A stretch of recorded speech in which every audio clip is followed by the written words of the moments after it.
রোজা যাচ্ছে আসলে বাসায় যদিও মুরব্বীরা নেই, তো নানুকে মিস করছি। রোজার দিনে ওই নানু ভাইয়ের জন্য নানু ভাইয়ের মেমোরিজগুলোই আসলে বেশি মনে পড়ে, কারণ ওনার জন্য সেহরি বানানো, ইফতারের আয়োজন করা, সব কিছু ওনাকে ঘিরে ছিল। তো আমার তো উনি নেই, মনে হচ্ছে যে রোজাটা কেমন একটা ফিকে ফিকে লাগছে। আমার ঈদের শপিং আসলে স্পেশালি ঈদকে কেন্দ্র করে কখনো শপিং করা হয় না, এটা মনে হয় সবাই জানে। আমি বলে বলে সবাই এটা মুখস্থ হয়ে গেছে। আমার না হলেও কি, আমাদের সিনেমা তো, আমাদের ইন্ডাস্ট্রি সিনেমা তো, আমার মনে হয় যে প্রত্যেকটা সিনেমাই ভালো করুক, ব্যবসা সফল হোক, কারণ এটা খুবই দরকার এখন ইন্ডাস্ট্রির জন্য, খুবই দরকার।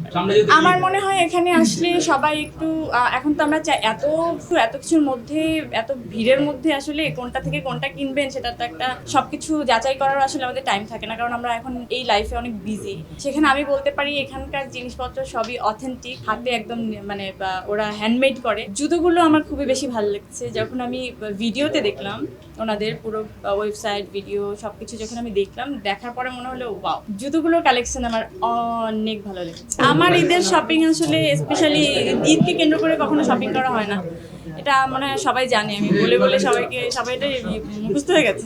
আপনার মনে হয় আমি এখানে ঠিক থাকতে পারি না, আপনাদের চিল্লা পাল্লা আমার ছেলে তো আর ভয় পাবে।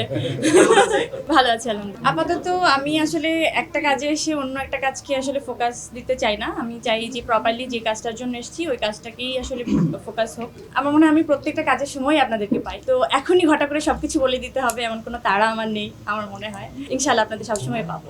ভাই, আমি শুধু দোয়া করি যেখানে আমি আসলে আছি, আমার মনে হয় আমি খুব ওন করেই সমস্ত ব্র্যান্ডের সাথে কাজ করি, যেই ব্র্যান্ডটা আমার ওই ফিল্ডটা আসলে হয়। এবং আমি হয় না যে খুব একটা দায়বদ্ধতা, মানে কি বলে এটাকে, খুবই প্রফেশনালিজম থাকে যে একটা ডেট নিল, কাজ করলাম, শেষ, এরকম না। আমার মনে হয় যখন আমি কোনো একটা ব্র্যান্ডের সাথে যুক্ত হই, আজীবন এই ব্র্যান্ডটাকে আমার ওই ফিল্ডটা হয় যে আমি যে কোনো প্রমোশনে থাকি, যে কোনো এবং আমার কেনাকাটাতেও দেখবেন তাদেরকে আমি প্রাধান্য দিই বেশি, এটা আমার থাকে, এটা আমার হয়।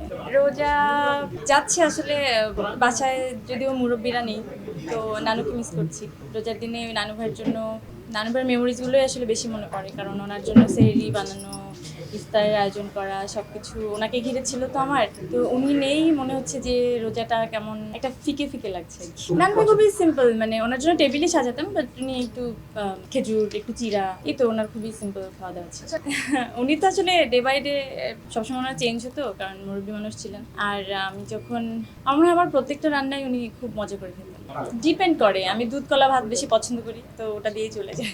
ইফতারিতে আসলে মানে ওরকম ভাজা পোড়া আমার অনেক বেশি খাওয়া হয় না, কিন্তু খুব সবার জন্য আয়োজন করতে আমার খুব ভালো লাগে। আমি শরবত দিয়ে ইফতারি করে ফেলি, খেজুর দিয়ে ইফতারি করে ফেলি, আমার কোনো আয়োজন নেই। এই টুকটাক তো মজার, আসলে ছোটবেলা থেকে এইসব ধরনের অভিজ্ঞতা আসলে সবারই থাকে, যে ভুলে একটা কিছু, বড়রাও কিন্তু মাঝে মাঝে করে যে ভুলে একটা কিছু মুখে দিয়ে হয়, এগুলো আসলে মজার এবং দুঃখেরও। খেয়েছি একবার শুটিং এর মধ্যে, আমি শটের মধ্যে আমার মনে ছিল না, খুবই কি করবো আর ভুলে।